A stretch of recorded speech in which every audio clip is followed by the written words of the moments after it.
1986 மே 21 கொடிய விபத்தில் நாங்கள் சிக்கினோம்.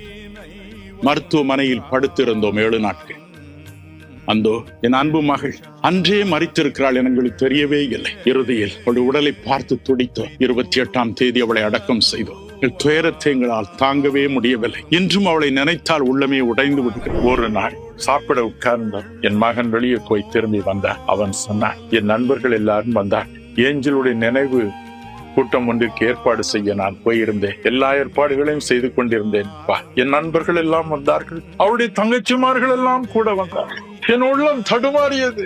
ஏன் என் தங்கச்சியை மட்டும் இயேசு எடுத்துக்கொண்டார்? எனக்கு வேற யாருமே இல்லையே. அம்மா, நீங்களும் அன்று இறந்து போயிருந்தால் நான் அனாதையாகி போயிருப்பேன்.